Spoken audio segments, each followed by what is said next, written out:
अब वक्त आ चुका है जिसका इंतजार हम सभी को काफी दिनों से था, और बेस्ट थाना कंपटीशन के विनर हैं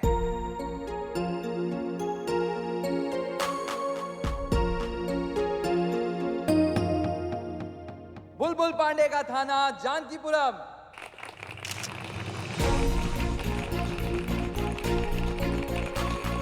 और अब रिक्वेस्ट करते हैं बुलबुल पांडे जी को कि वो स्टेज पर आएं और अपनी ट्रॉफी एक्सेप्ट करें।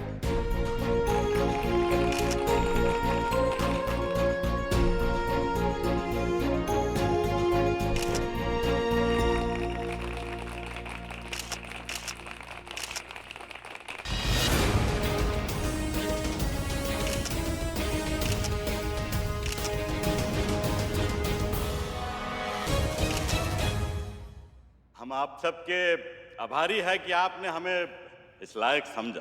हमारे थाने की निष्ठा का फल है जो हमें ये पुरस्कार के रूप में मिला है। हमारा थाने का एक एक अधिकारी ने अपना जान तक फूंक दिया है अपने एरिया को क्राइम फ्री करने के लिए। हम चाहते हैं कि बाकी के थाने वाले भी हमारे तरीकों से कुछ सीखें और देश और कानून के हित में काम करें।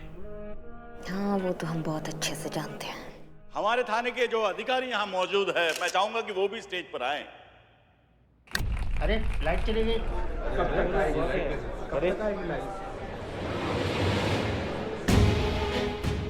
तो मैडम देखिए ना, पूरा एफआईआर बुक रजिस्टर खाली है। एक भी एफआईआर नहीं लिखा है इसमें। और अगर एक भी एफआईआर लिख लिया तो हमारा थाने का जो फर्स्ट पोजीशन है खतरे में आ जाएगा मैडम। आपको एफआईआर लिखवाना है तो एक काम करिए ना, अरे महिला पुलिस थाना जाइए, वो लोग आपके खिलाफ एफआईआर जरूर लिखेंगे। और एक अंदर का बात बताऊं, यहाँ के सारे जो केस है ना, वो हम वहीं तो भेजते हैं महिला पुलिस थाने, वो लोग आपका एफआईआर जरूर लिखेंगे।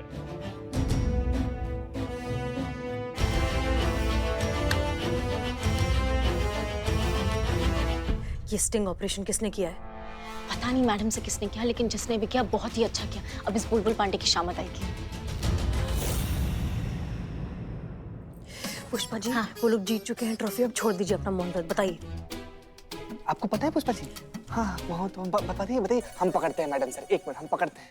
हाँ बोलिए पुष्पा जी, क्या कह रही हैं आप? हाँ, संतु जी ने क्या बोला? संतु जी ने बोला कि बुलबुल पांडे का सामत आ जाएगा। सामत? हाँ, सामत, हाँ 3। सामत का पहले का 2 शब्द है, आखिरी के 2 शब्द मत। हाँ, क्या मत पुष्पा, क्या मत।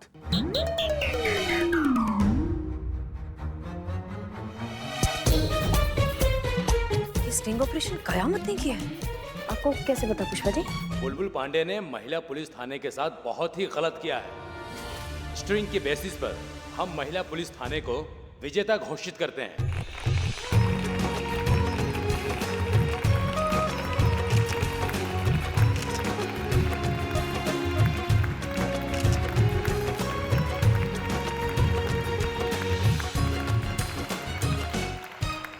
हसीना मलिक, SHO ऑफ महिला पुलिस थाना, प्लीज कलेक्ट योर ट्रॉफी।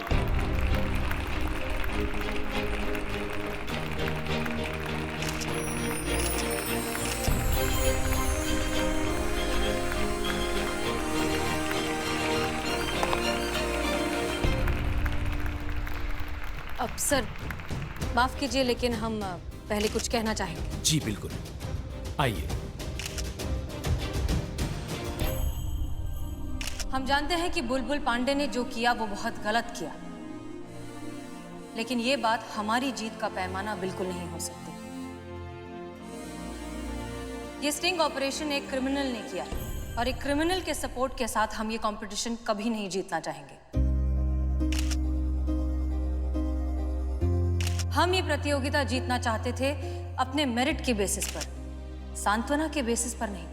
अगर मेरिट के बेसिस पर देखा जाए तो हमारे क्षेत्र का क्राइम रेट बढ़ा हुआ है, इसलिए माफ कीजिए पर हम ये अवार्ड स्वीकार नहीं कर सकते।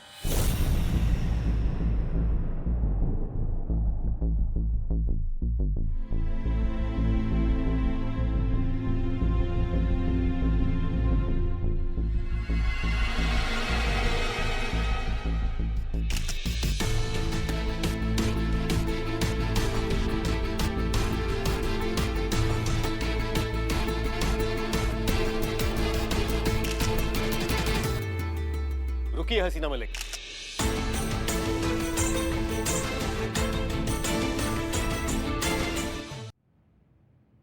इस अवार्ड को स्वीकार करने के आप बिल्कुल योग्य हैं।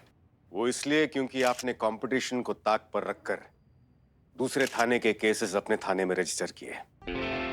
आपने हमेशा कर्तव्य को हार जीत के ऊपर रखा, इसलिए आप ही इस प्रतियोगिता और इस ट्रॉफी की विजेता हैं।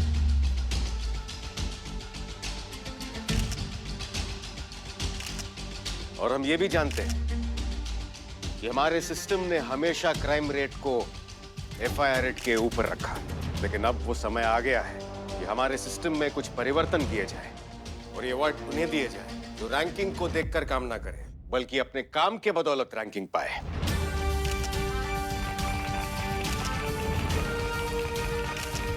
जिनके एफआईआर रेट्स और सुलझे हुए केसेस के रेट्स ज्यादा हों। हम अपने उच्च अधिकारियों से प्रार्थना करते हैं कि हमें प्रतियोगिता के मापदंड को बदलना चाहिए। हम सब ने देख लिया है कि हमारे सिस्टम में कितने फॉल्ट्स हैं और इन सब बातों को मद्देनजर रखते हुए सारे अधिकारियों ने यह फैसला लिया है कि हम अभी से सिस्टम में कुछ बदलाव कर रहे हैं। अब से हम ये देखेंगे कि एफआईआर कितनी हुई हैं और केसेस कितने सॉल्व हुए हैं, तो यही पैमाना दर्शाएगा उस क्षेत्र के क्राइम रेट को। तो उसके अनुसार यह अवार्ड जाता है महिला पुलिस थाने को। जोरदार तालियां हो जाए।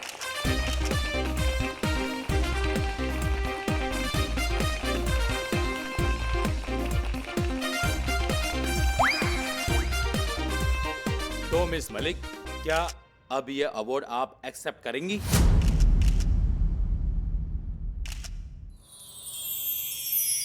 जी सर। अरे हम जीत गए। वो खुशी में बोल पड़े।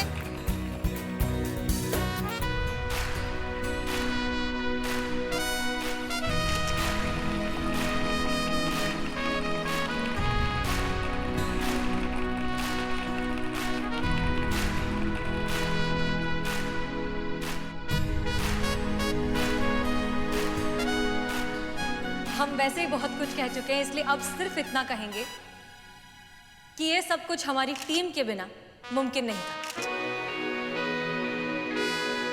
आज अगर ये महिला पुलिस थाना है तो सिर्फ इसलिए है क्योंकि हसीना मलिक के पास इतनी बेहतरीन टीम है। हम चाहेंगे कि हमारी पूरी टीम प्लीज स्टेज पर आ जाए।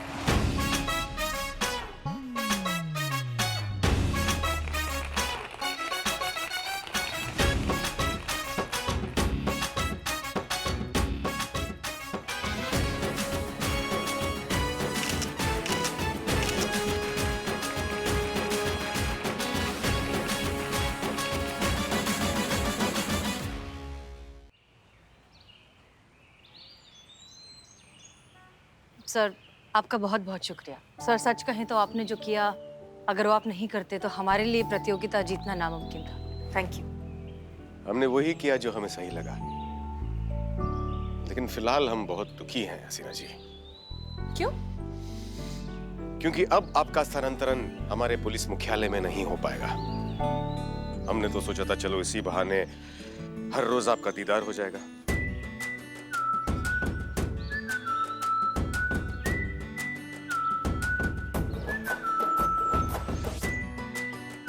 मजाक कर रहे हैं। हम बहुत खुश हैं आपके लिए और महिला पुलिस थाना के लिए। इस शहर को महिला पुलिस थाना और हसीना मलिक की हमेशा से जरूरत थी और आगे भी होगी। और महिला पुलिस थाना आपका एहसान कभी नहीं भूलेगा। आप हमें शर्मिंदा कर रही है।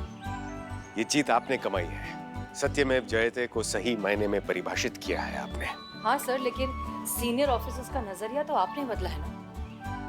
आप तो जानती हैं कि कई बार हमने गलत तरीकों का सहारा लिया है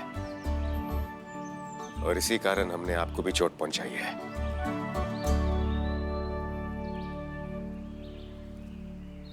लेकिन आपसे मिलने के बाद हमारा नजरिया बदल गया है। हम गलत थे और हम इस बात के लिए बहुत शर्मिंदा हैं कि हमने आपका दिल तोड़ा है। क्या आप सब कुछ भुलाकर हमें क्षमा कर सकती हैं?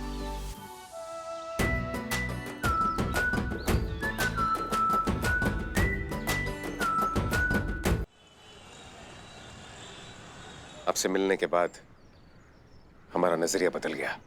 हम गलत थे और हम इस बात के लिए बहुत शर्मिंदा हैं कि हमने आपका दिल तोड़ा है।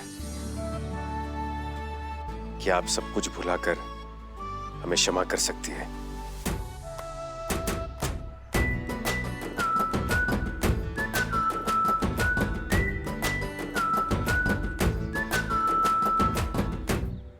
सर, हम आपको क्षमा तो बहुत पहले कर चुके हैं,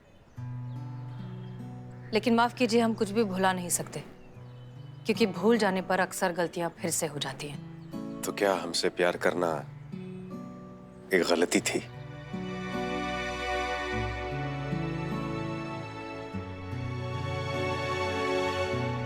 हाँ, गलती थी, और हम अपनी गलतियां कभी नहीं दोहराते।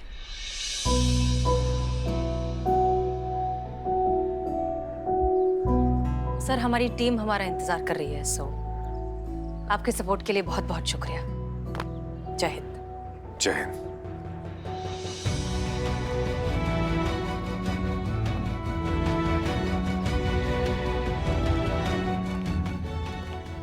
हम तो रोज यही चाहते हैं कि आप वो गलती दोबारा करें, और हम आपसे वादा करते हैं कि इस बार आपको ये गलती लगने नहीं देंगे।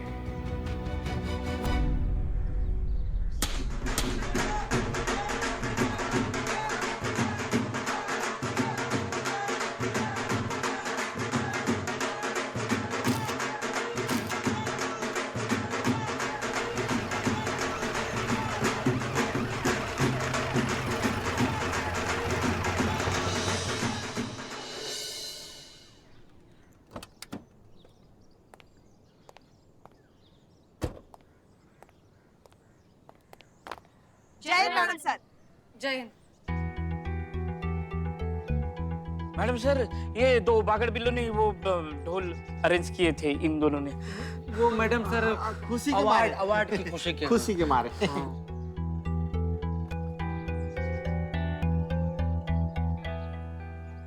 Thank you. अरे, हम इतनी बड़ी कंपटीशन जीते हैं, जश्न करना तो बनता है। बजाइए। अरे बजाओ।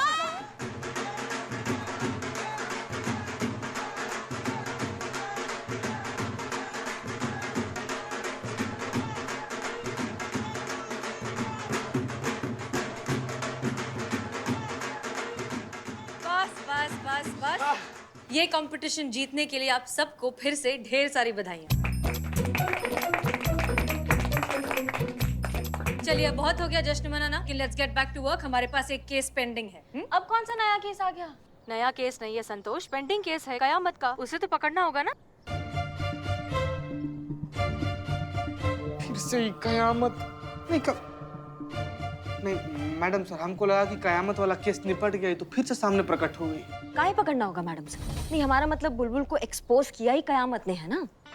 तो इस जीत के जितना हम भागीदार है, उतना कयामत भी भागीदार है। तो हमको नहीं लगता कि अब उसका कुछ जरूरत है उसको पकड़ने का।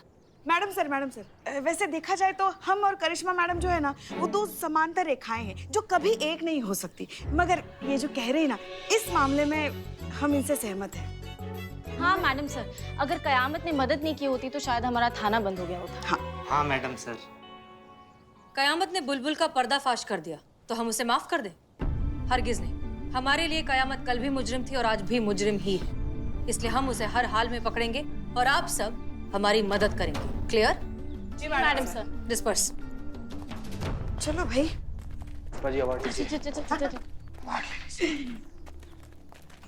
मैडम सर की गिद्ध वाली नजरों से आप बच नहीं पाओगे, वो आपको पकड़ के ही रहेंगे। ये तुम बताओ, हमको कैसे पकड़ेंगे? कयामत को कौन जानता है? तुम जानते हो और हम जानते हैं। तुम तो बताओगे ही नहीं, क्योंकि अगर तुम बताओगे तो तुम्हारा रेस्टोरेंट पे इसका इंतजाम हम करेंगे। कयामत का काम था इस थाने को जिताना। थाना जीत चुका है, कयामत का काम खत्म। सोचो, कयामत मर गई। मैडम, आपने तो हमें डरा ही दिया। बस हम एक छोटे से काम को अंजाम दे के आते।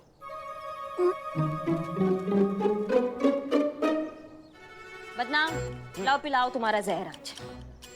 मैडम, ये आपके लिए। कोई देखेगा पता नहीं।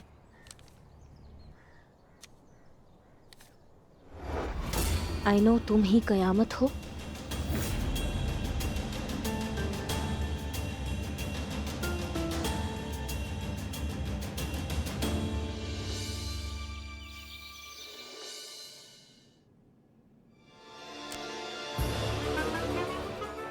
Sorry sorry sorry. बिलौटे, पगला गया है क्या तुम? करिश्मा मैडम का बंदूक, मैडम का बंदूक तो यहाँ पर है, तो फिर ये कौन सा बंदूक है? सीता, ये होली खेलने वाला बंदूक है, रियल नहीं, नकली है, नकली पिचकारी। अभी अभी बाजार से खरीदा, ये देख। बिलौटे, भांग खा के सिलेंडर देखा है का? हैं? कैलेंडर देखा है का? होली आज नहीं कल है। तो होली कल है, इसके लिए इतना गुस्सा? ये बिलोटी मारेंगे ना। हसीना मैडम का ना ऑर्डर था कि थाना में कोई भी होली नहीं खेलेगा, हम लोग परसों होली खेलेंगे। अरे चीता भाई, थोड़ा थोड़ा होली खेलते हैं ना, मैडम सर को बिल्कुल नहीं पता चलेगा। ये देखो, थोड़ा सा खेलते ना बिलोटी। अरे नहीं पता कौन है? क्या हो रहा है यहाँ पर? मैडम सर, होली खेल रहे हो तुम दोनों?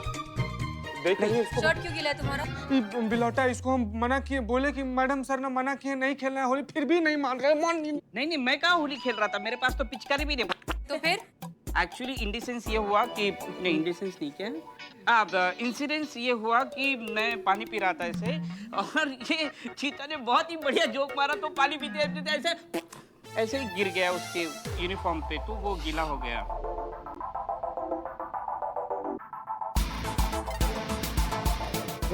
पिचकारी जब मारा। हमें सुना जो। सुनाओ ना, आप सुनाओ ना, सुनाओ। फालतू जोक मारा था, इसका मन रखने के लिए मैंने वो हंस दिया ऐसा। अगर हमने तुम दोनों को होली खेलते हुए पकड़ा तो हम तुम दोनों को नहीं छोड़ेंगे, क्लियर? हाँ क्लियर, लेकिन इनको बोलो वो जोक न मारे। बिल्लू। हाँ चीता, जैसे सब लोग आ जाए, सबको लेकर हमारे केबिन में आओ, हमें जरूरी बात करनी है। जी मैडम सर।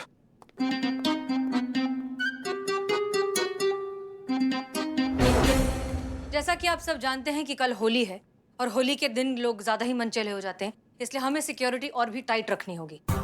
हम यहाँ इस इलाके में रहेंगे। करिश्मा सिंह, हम आपको इस इलाके में तैनात कर रहे हैं। और sorry madam sir, sorry. Pushpa ji, आप यहाँ इस इलाके में ड्यूटी करेंगी। मैडम सर, हम क्या कहते हैं, हम हिफाजत के लिए यहाँ थाने में ही रहते हैं ना, आप वहाँ किसी और को भेज दीजिए। क्यों, क्या हुआ पुष्पा जी? आपकी वो आंखों वाली प्रॉब्लम फिर से तो शुरू नहीं हो गई? नहीं, हमारी आंखें तो एकदम सही है मैडम सर, एकदम बिल्कुल बाज की तरह नजर हो गई है हमारी। वो तो क्या हुआ, आप शर्मा क्यों रही हैं? वो तो बस नहीं, हम बताते हैं मैडम सर। क्या है ना कि पुष्पा जी जब किसी को होली खेलते हुए, रंग लगाते हुए देखती है ना, तो इनके अंदर एक प्यार के रंग का ओवरफ्लो हो जाता है एकदम से। वो पिछले साल की बात ले लीजिए, पिछले साल होली पे खुद पे ही फुग्गे फोड़ के होली खेल रही थी हमारी पुष्पा जी। नहीं मतलब दोनों हाथों को ऐसे लेंगी, प्यार से ऐसे करके, ऐसे प्यार से आधा घंटा तक मलती रहेंगी। फिर इतना ही नहीं, कुछ इश करके खुद को छेड़ती भी हैं।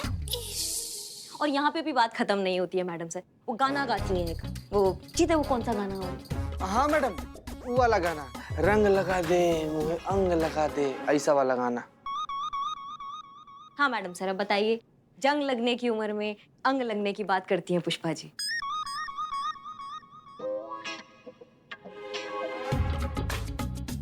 मैडम से क्या है ना, जब भी हम रंग देखते हैं ना, तो बाप रे बाप, अंदर से क्या हो जाता है, और फिर ऐसा लगता है जैसे लल्ला के पप्पा हमें रंग लगा रहे हैं।